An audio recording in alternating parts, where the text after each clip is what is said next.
जब अपन animal development पढ़ रहे हैं तो वो भी साथ में पढ़ ही लेते हैं, ठीक है। और जो पार्ट 1 पढ़ाया मैंने वो तो लैब असिस्टेंट सेकंड ग्रेड दोनों में है, और जो पार्ट 2 पढ़ा रहा हूँ वो केवल सेकंड ग्रेड में, ठीक है, वो लैब असिस्टेंट में नहीं है। ओके, तो हम लिख रहे हैं एनिमल डेवलपमेंटल बायोलॉजी, ठीक है, पार्ट 2। पार्ट 1 पार्ट 2 किस लिए कर दिया, समझ में आया बोलो आपको? ताकि ध्यान रहे कि ये भी एक अपनी यूनिट है ग्रेजुएशन लेवल में, है बोलो? क्लियर? तो इसमें हम आज क्या सीखने जा रहे हैं? एक्स्ट्रा एम्ब्रियोनिक मेम्ब्रेन, ठीक है, बोलो एक्स्ट्रा एम्ब्रियोनिक मेम्ब्रेन, बाह्य भ्रूणीय झिल्लियां, बाह्य भ्रूणीय झिल्लियां, ओके। और इन्हीं को कहा जाता है फीटल मेम्ब्रेन। क्या कहा जाता है? फीटल मेम्ब्रेन, ठीक है, भ्रूणीय झिल्लियां। अब इधर ध्यान दो, दिमाग में आता है हम एम्ब्रियो बोलते हैं, फीटस बोलते हैं, तो एम्ब्रियो और फीटस में क्या डिफरेंस है? क्लियर? वहीं से आपको ये लॉजिक समझ में आएगा। मैंने लिखा एम्ब्रियो, एम्ब्रियो को मतलब हिंदी में क्या कहते हैं? भ्रूण, plus plus foetal membrane is equal to foetus. मतलब समझ में आया? जब भ्रूण के चारों तरफ फीटल मेम्ब्रेन आ जाती है तो उसको फिर क्या कहा जाता है? फीटस कहा जाता है। तो आपको फीटस और एम्ब्रियो में अंतर समझ में आया बोलो? और समझ में आया बोलो? ओके, तो यही हमें पढ़नी है जिसको हम एक्स्ट्रा एम्ब्रियोनिक मेम्ब्रेन बोलते हैं, एक्स्ट्रा एम्ब्रियोनिक मेम्ब्रेन बोलते हैं। फिर मैंने कहा टाइप्स, ठीक है, ठीक है, types of foetal foetal membrane. Extra embryonic membrane को क्या कहा जाता है बोलो? भ्रूणीय झिल्लियां, फीटल मेम्ब्रेन। कितनी होती है? 4। क्या नाम होता है? नंबर 1 एमनियन, बोलो क्या लिखा? Amnion. Number 2 chorion, number 3 yolk sac, number 4 allantois, allantois, ठीक है। तो मैंने क्या लिखा? पहला एमनियन, ठीक है, कोरियन। आपको मैं अभी बहुत अच्छे से डायग्रामेटिकल फंडा क्लियर करूंगा, ओके, क्योंकि बोलो इनमें आपकी इमेजिंग होगी तो ही चीजें याद होगी। एलेंटॉइन, ओके, पहले तो आपको ये 4 नाम समझ में आया बोलो? उसके बाद मैंने कहा फंक्शन, ठीक है, ऑफ फीटल मेम्ब्रेन, भ्रूणीय झिल्लियों के कार्य, ठीक है। तो नंबर 1 सुरक्षा, सुरक्षा बोले तो प्रोटेक्शन, सुरक्षा बोले तो प्रोटेक्शन। नंबर 2 पोषण, पोषण बोले तो न्यूट्रिशन। नंबर 3 श्वसन, श्वसन बोले तो रेस्पिरेशन। नंबर 4 उत्सर्जन, एक्सक्रेशन। इसका मतलब बहुत सी बार एग्जाम में क्वेश्चन आता है भ्रूणीय झिल्लियों का कौन सा कार्य है, और इनमें 3 दे रखा, एक ऑल दे रखा हो तो ऑल हो जाएगा। मैं तो आपको कौन सी भ्रूणीय झिल्ली का कौन सा कार्य है वो भी अपन देखेंगे। अभी अपन क्या देख रहे हैं? ऑल ओवर देख रहे हैं। क्लियर? 4 फंक्शन कौन कौन से है? पहला क्या है? प्रोटेक्शन, ठीक है, बोलो प्रोटेक्शन। दूसरा क्या बताया बोलो? न्यूट्रिशन। तीसरा क्या बताया बोलो? रेस्पिरेशन। और चौथा क्या बताया बोलो? एस्क्रेशन, ठीक है। एक बार इतनी कहानी समझ में आए बोलो? अब इन 4 भ्रूणीय झिल्लियों में सबसे अंदर कौन सी होती है, बाहर कौन सी होती है, कौन कहाँ कैसे है, उसके लिए आपके माइंड में एक मैं दिमाग में चित्र बनाऊंगा, उससे आपको चीजें याद रहेगी। पहले आप इतना नोट करो, ओके।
ओके,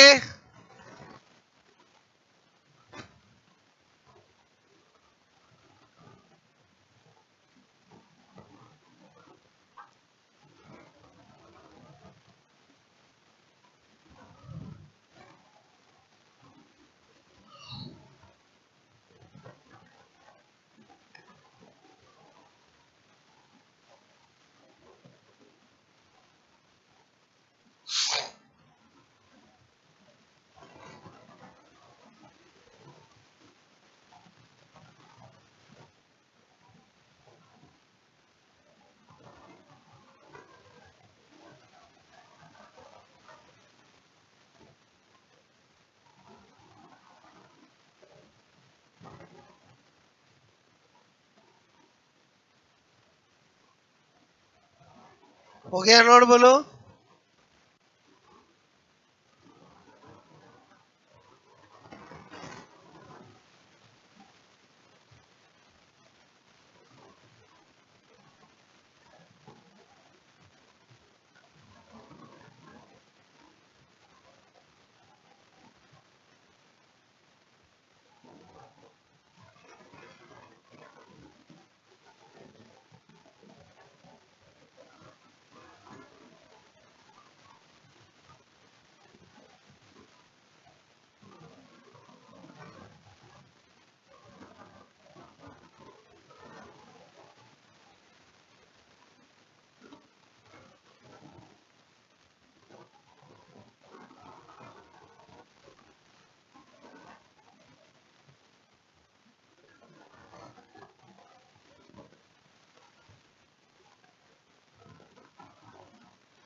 हो गया नोट, बोलो। ओके,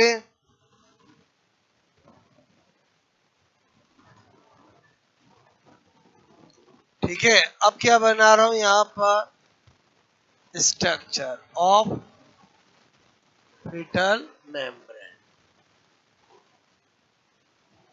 ध्यान दो, आपके दिमाग में ये पूरे झिल्लियों का बोलो सेट कर रहा हूं दिमाग में, ठीक है।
ठीक है, अब इधर ध्यान दो। मैंने कहा आपको, ये जो आपको नजर आ रहा है ये है फीटस। क्या है बोलो, फीटस। और इसके चारों तरफ आपको जो नजर आ रही है वो भ्रूणीय झिल्लियां है। बोलो, बात समझ में आए? फीटस क्यों कह दिया? क्योंकि अब इसके चारों तरफ भ्रूणीय झिल्लियां आ चुकी है। और एम्ब्रियो कब कहते हैं? जब तक भ्रूणीय झिल्लियां नहीं आती है। बात समझ में आए? बोलो ओके। अब जो भ्रूणीय झिल्लियां बताने के लिए मैं क्या कर रहा हूं, जैसे मैंने किया ये, ठीक है।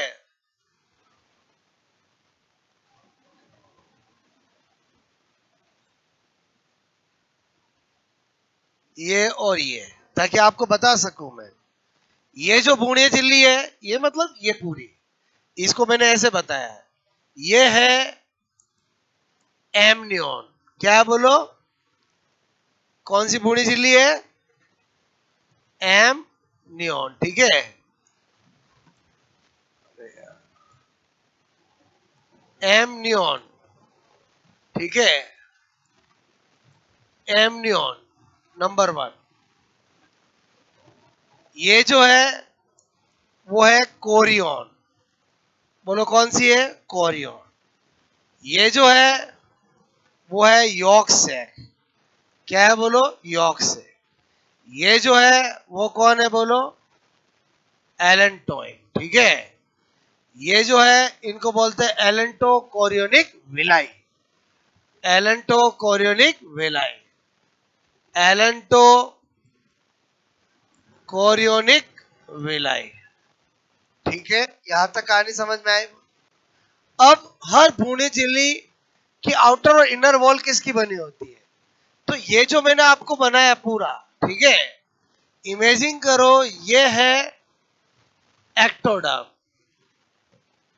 ये है एक्टोडर्मल, ठीक है, ये है मीजोडर्मल। ये ऐसे डैश डैश कुछ नहीं है, खाली मुझे दो अलग अलग बताने के लिए आपको बताइए, ठीक है। तो इसका मतलब हुआ ये भी क्या है? मीजोडर्मल। और समझे समझे बोलो, ठीक है। ये है एंडोडर्मल, एंडोडर्मल। ये एक्टोडर्मल, ये एंडोडर्मल, ठीक है। और ये भी अंदर एंडोडर्मल। क्लियर? एंडोडर्मल। अच्छा, अब मैंने कहा बात करते हैं सबसे पहले एमनियन की, ठीक है। तो एमनियन के लिए क्या कहूंगा बोलो? मैंने कहा एमनियन के लिए, इधर ध्यान दो, सबसे पहले नंबर 1 एमनियन, ठीक है। एमनियन के लिए नंबर 1 बोलो, इनर मॉस फीटल मेम्ब्रेन। सबसे अंदर कौन सी भ्रूणी झिल्ली होती है? सबसे आंतरिक एमनियन होती है। मैंने कहा सबसे, ठीक है, अंदर की भ्रूणीय झिल्ली, ठीक है, भ्रूणीय झिल्ली जो एम्ब्रियो के सब फीटस के सबसे नजदीक होती है। नंबर 2, अगर मैं एमनियन की बात करूं, ठीक है, इसकी आउटर वॉल की बात करूं, इनर वॉल की बात करूं, तो आप कहोगे आउटर वॉल तो है मीजोडर्मल, इनर वॉल है एक्टोडर्मल, ठीक है। इधर ध्यान दो, समझो। मैंने कहा ये है एमनियन, आउटर कौन है बोलो? मीजोडर्मल। अंदर वाली कौन है? ये एक्टोडर्मल है, तो ये भी कौन है? एक्टोडर्मल, ठीक है। जिनमें अलग था वो मैंने आपको बता दिया। बोलो बात समझ में आए? इधर ध्यान देना। ओके, अब ये जो आपको फिटस नजर आ रहा है, ये एमनियन नजर आ रही है, इन दोनों के बीच में ये जो होता है इसको बोलते हैं एमनियोटिक कैविटी। क्या बोलते हैं? Amniotic cavity. इसमें जो द्रव भरा होता है उसको बोलते हैं एमनियोटिक फ्लूइड। क्या बोलते हैं? एमनियोटिक फ्लूइड, ठीक है। वंस अपॉन ए टाइम, पुराने जमाने में, ठीक है, ये एमनियोटिक फ्लूइड, पुराने जमाने में इस फ्लूइड की थोड़ी मात्रा निकाल करके भ्रूण में, फीटस में एबनॉर्मलिटी का पता लगाया जाता था, जिसे एमनियोसेंटेसिस कहते हैं। कभी ना कभी नाम सुना होगा। क्लियर? तो आपसे मैं कह रहा हूं यहां पर वापस आ जाते हैं। अभी मैं सारी बातें किसकी लिख रहा हूं बोलो? एमनियन की, फिर किसकी? कोरियन की, फिर किसकी? यॉर्क सैक की, फिर किसकी? एलेंटोइन की। दिमाग में वो पिक्चर होनी चाहिए। क्लियर? ओके, मैंने कहा यहां पर एमनियन, क्या बता रहा हूं बोलो? Foetus, foetus and amnion, amnion के बीच, बीच आपसे मैं कह रहा हूं, बीच कौन सी कैविटी होती है बोलो? एमनियोटिक, एमनियोटिक कैविटी, ठीक है। बोलो, मैंने कहा एमनियोटिक गुआ, ठीक है। बोलो उपस्थित, उपस्थित होती है, ठीक है। फिर क्या लिख रहा हूं बोलो, मैंने कहा एमनियोटिक कैविटी, ठीक है, में जो फ्लूइड फ्लूइड भरा होता है उसे उसे एमनियोटिक फ्लूइड, ठीक है, एमनियोटिक द्रव, बोलो एमनियोटिक, एमनियोटिक द्रव बोलो कहते हैं, ठीक है, कहते हैं, जिसे जिसे बोलो, मैंने कहा जिसकी जिसकी जिसकी जिसकी थोड़ी मात्रा बोलो को बाहर निकाल कर, ठीक है, निकाल कर, बोलो मैंने कहा एम्ब्रियोनिक एम्ब्रियोनिक डिफॉर्मिटीज, ठीक है,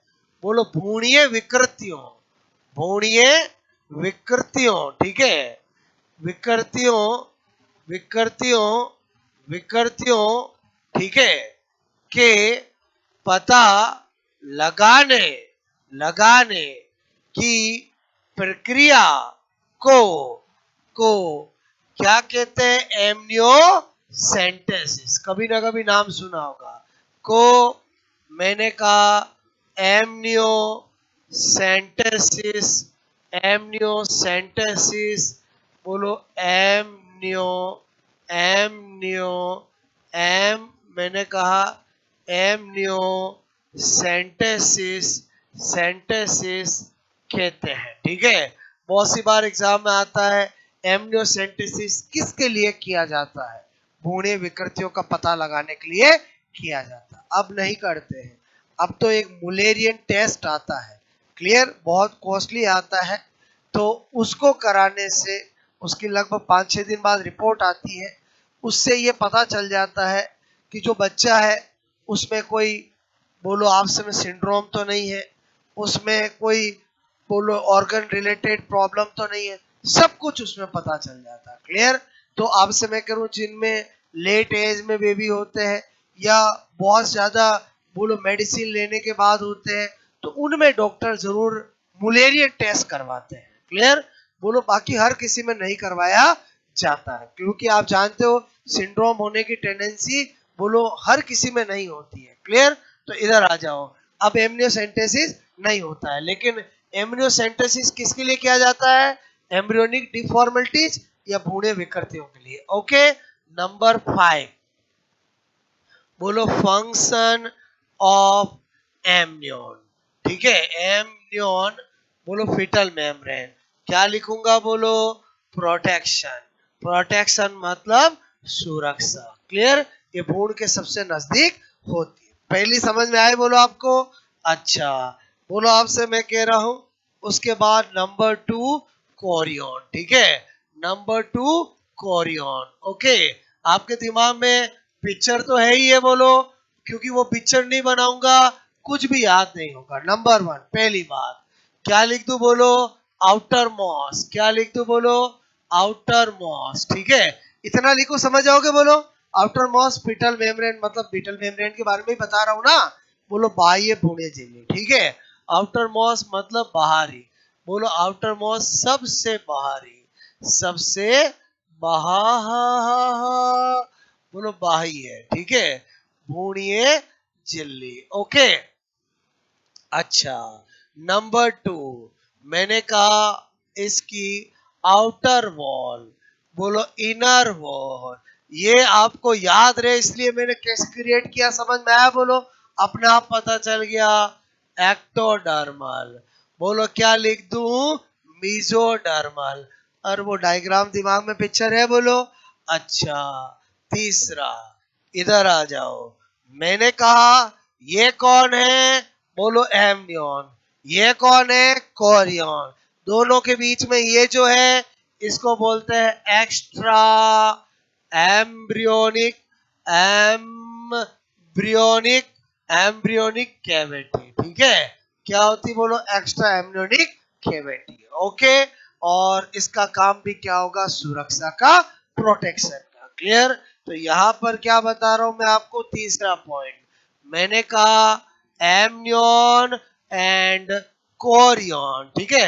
ऐसे लिखूंगा चलेगा, बोलो इंग्लिश में, बोलो बात समझ में, एमनियन और कोरियन के, बोलो आप समय को बिटवीन, बिटवीन समझ जाओगे, बीच में, बोलो जो कैविटी, कैविटी होती है उसे, उसे एक्स्ट्रा एम्ब्रियोनिक, एम्ब्रियोनिक, बोलो एक्स्ट्रा एम्ब्रियोनिक कैविटी, ठीक है। बोलो एक्स्ट्रा एम्ब्रियोनिक कैविटी, बोलो बाह्य भ्रूणीय झिल, बोलो गुहा, ठीक है। बाह्य भ्रूणीय गुहा, ठीक है, बोलो कहते हैं, ओके। और यहां पर लिख दूं, बोलो फंक्शन, ठीक है, फंक्शन ऑफ कोरियन, क्या लिख दूं, बोलो प्रोटेक्शन, सुरक्षा। बोलो एक बार आपको दो समझ में आए, बोलो इतना नोट करोगे, फिर दो बताता हूं, क्लियर। अच्छा,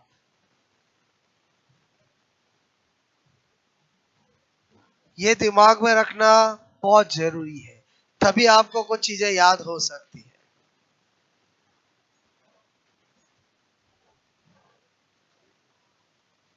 कैसे बनाओगे, जैसे मैंने शुरुआत की थी, आप मैं डायग्राम बनाता हूं ना, तो इधर ध्यान देना चाहिए कि कैसे बनाते हैं सर, क्लियर। सबसे पहले शुरुआत में क्या बनाया, फीटस बनाया, फिर फीटस के चारों, अरे ऐसे ही बनाया ना, बोलो। और जो ध्यान नहीं देते हैं ना, वो क्या करते हैं, यूं शुरुआत करते हैं, और बोलो ऐसे नहीं, बात समझ में आए, बोलो ओके।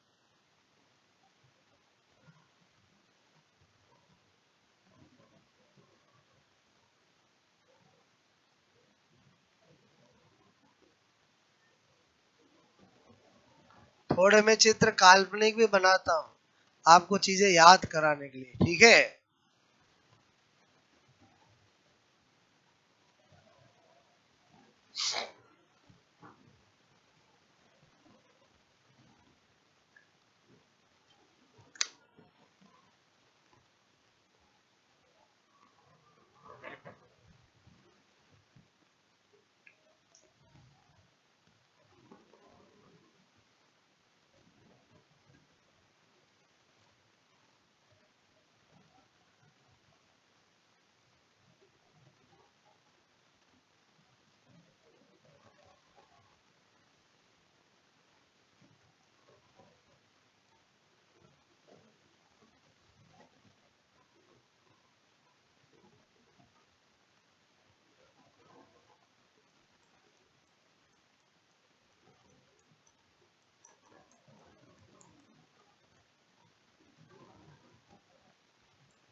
बनाया।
ठीक है,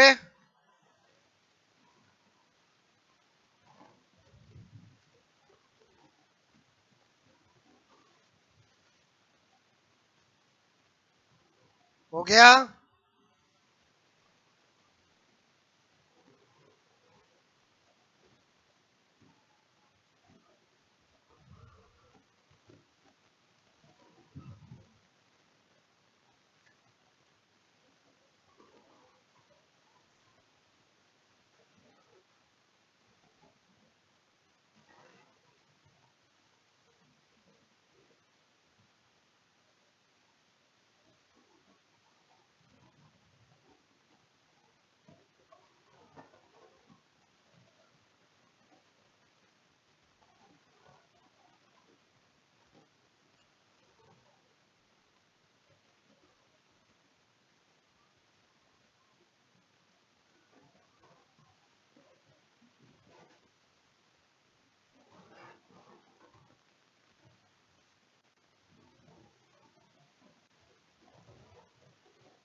हो गया क्या?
ओके,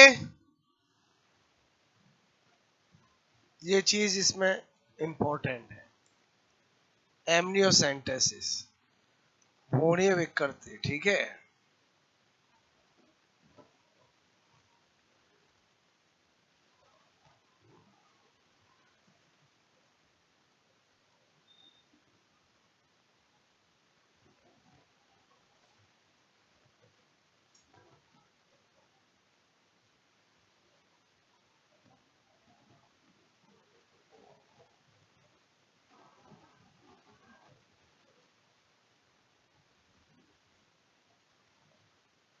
ओके, नहीं, सेक्स डिटर्मिनेशन नहीं, वो तो आज भी नहीं होता है, ठीक है। और हर एक गायनिक सेंटर में जाते हो तो वहां एक बड़ा सा लिखा हुआ रहता है, क्या? वैसे तो सोनोग्राफी से भी हो सकता है। मैं क्या कह रहा हूं, ऐसे तो सोनोग्राफी से भी हो सकता है, लेकिन कानूनन क्या है? अपराध है। मेरी बात समझ में आ गई होगी आपको। क्या सोनोग्राफी से पता नहीं चल सकता? बोलो। बट कानूनन अपराध है, ठीक है। ये टेस्ट एम्ब्रियोनिक डिफॉर्मिटी के लिए किया जा सकता है, उसके लिए नहीं, ठीक है। मेरी बात समझ में आ गई होगी आपको। अब इसकी जगह मुलेरियन टेस्ट किया जाता है, ठीक है।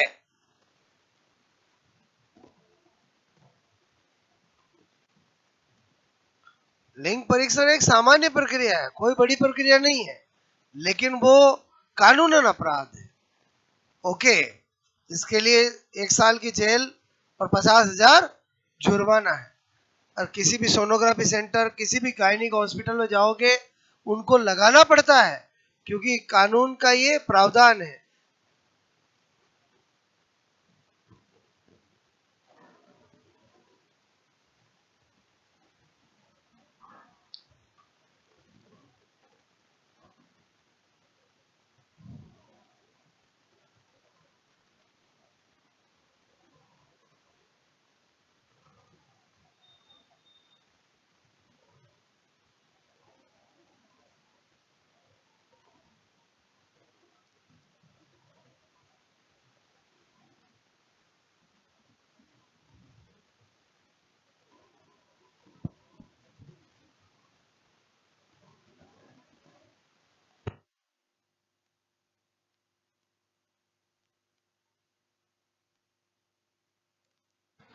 कुछ बोला मैंने, समझ में आया? बोलो आपको।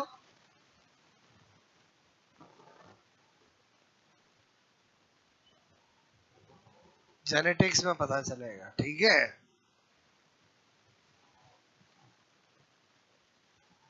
बाहर बॉडी मेल में होती है कि फीमेल में होती है? और एब्सेंट किस में होती है? मेल में, ठीक है।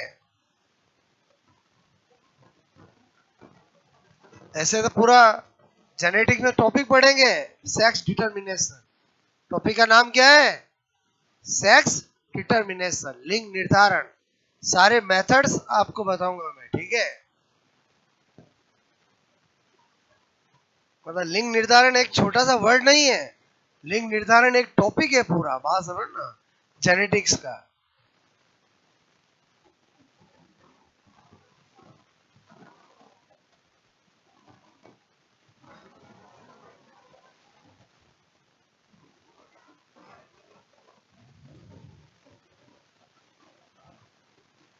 ओके,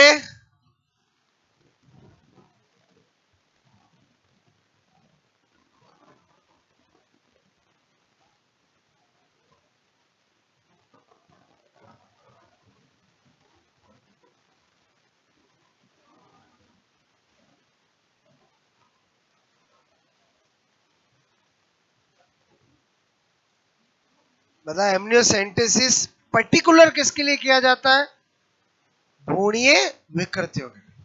लिंग निर्धारण भी किया जा सकता है, बट किया नहीं जाता है, क्लियर। सोनोग्राफी भी बोलो प्रॉब्लम को देखने के लिए की जाती है, बोलो कितने मंथ का कितना क्या ग्रोथ चल रही है, उसके लिए किया जाता है। ने की लिंग निर्धारण के लिए, किया तो उससे भी जा सकता है। बात समझ ना? ओके, आया समझ में? बोलो यहां पर नंबर 3 यॉर्क सेक। ठीक है, यॉर्क सेक। पहली बात, यह फर्स्ट हिमोपोएटिक, ठीक है, स्ट्रक्चर होती है। ये वर्ड बोला, इसका मतलब समझते हो? और पहली ब्लड बनाने वाली स्ट्रक्चर होती है। हिमोपोएटिक स्ट्रक्चर समझ के बोलो। और हिमोपोएटिक स्ट्रक्चर समझ गए ना, तो आपको पूछा जाए वो कौन सी भ्रूणी झिल्ली है जो हिमोपोएटिक स्ट्रक्चर होती है, तो कौन होगा? यॉर्क सेक। क्लियर? ऐसा लिखा, समझ के बोलो। ऐसे ही लिखते हैं, खून बनाने वाली अच्छा नहीं लगता है, हर बोलो साइंटिफिक वर्ड लिखना पड़ेगा ना। ओके, मैंने कहा आज हमारी बॉडी में हिमोपोएटिक स्ट्रक्चर कौन है? Bone marrow. और बोलो कौन है? नाम सुना नहीं सुना? अस्थि मज्जा, बोन मेरो। क्लियर? मैं अभी किस में बात कर रहा हूं? अच्छा, ये फिटल मेम्ब्रेन में पढ़ा रहा हूं, बच्चा बाहर आ गया कभी अंदर ही है? अरे समझे ना? ओके, इधर ध्यान देना। मैंने कहा ये फॉर गट, ठीक है, अग्र आंत्र से संबंधित, ठीक है, होती है, रिलेटेड टू फॉर गट। उसके बाद आउटर वॉल, इनर वॉल। बोलो, बता सकते हैं अपने डायग्राम से? आउटर तो क्या हो जाएगा? Mesodermal. अंदर क्या बता दूं? Endodermal. ठीक है, उसके बाद फंक्शन, फंक्शन बोलो हेमोपोइटिक है तो लिख दूं न्यूट्रिशन, और बोलो पोषण। ठीक है, उसके बाद नंबर 4 बोलो एलन टॉइन। ठीक है, फीटल मेम्ब्रेन। नंबर 1 मैंने कहा यह हिंड गट। ठीक है, हिंड गट मतलब पश्च आंत्र से संबंधित, ठीक है, होती है। ये किसकी पश्च आंत्र? बोलो फीटस की। बोलो ये सारी फीटल के ही चारों तरफ है ना? बोलो ओके। दूसरा क्या बता रहा हूं? बोलो outer wall, outer wall mesodermal. ठीक है, इनर वॉल एंडोडर्मल। देखो ये मैं कैसे लिख रहा हूं, समझ रहे? बोलो एंडोडर्मल। इसके लिए आपके माइंड में वो पिक्चर क्रिएट की, बाकी तो ये याद हो ही नहीं सकते ये। क्लियर? उसके बाद मैंने कहा बोलो फंक्शन की बात करूं, तो मैंने कहा अच्छा आपको पता है ये फीटस होता है, कल बताऊंगा प्लेसेंट, ये बच्चा मदर से किससे जुड़ा होता है? Umbilical cord. और प्लेसेंटा और बच्चा, प्लेसेंटा और बच्चे के बीच में क्या होता है? Umbilical cord. क्लियर? तो मेरे कहने का मतलब इसका मेन इन्वॉल्वमेंट होता है अम्बेलिकल कॉर्ड में। किसका? बोलो इसका, एलेंटोइन। मैंने कहा ये अम्बेलिकल कॉर्ड। ठीक है, अच्छा हिंदी में क्या बोलते हैं? नाभि रज्जु। ठीक है, अम्बेलिकल कॉर्ड बोलो आपसे मैं कह रहा हूं के निर्माण में सहायक, ठीक है, होती है। बस अब हमें काम भी समझ में आ जाएगा। फंक्शन, ठीक है, एक लिख दू उत्सर्जन, बोलो उत्सर्जन, और एक लिख दू श्वसन। ठीक है, और समझे नहीं समझे बोलो क्लियर? मेरी बात समझ में आई? Hind gut, umbilical cord, okay, तो आप ये नोट करोगे।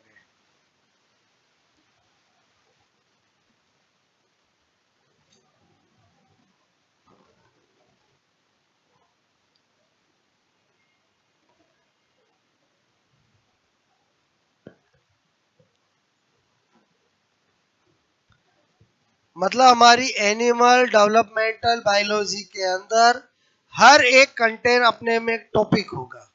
समझ गए बोलो?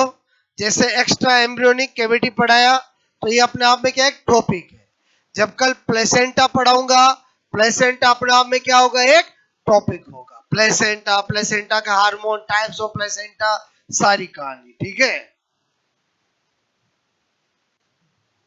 जो एनिमल डेवलपमेंटल बायोलॉजी पहला पार्ट पढ़ रहे थे वो अलग तरीके से पढ़ रहे थे, उसमें कहानी पूरी कनेक्ट चल रही थी। यहाँ पर क्या है बोलो, हर एक कंटेंट अपने आप में एक छोटा टॉपिक होगा। ओके,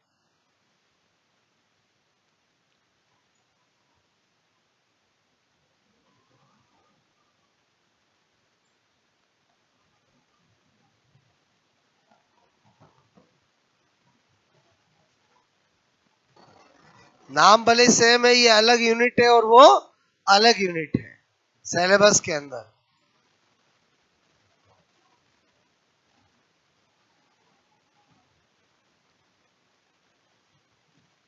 ओके,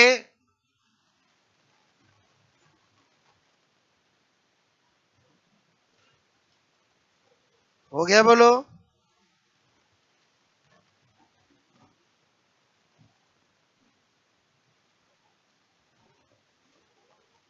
आपके माइंड में बस वो डायग्राम रहना चाहिए, आपका काम बहुत आसान हो जाएगा। ठीक है,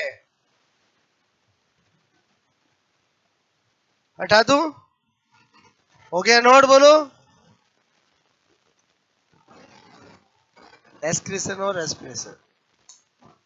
पहले बताओ आपको एक्स्ट्रा एम्ब्रियोनिक मेम्ब्रेन समझ में आ गया? बोलो पूरी कहानी।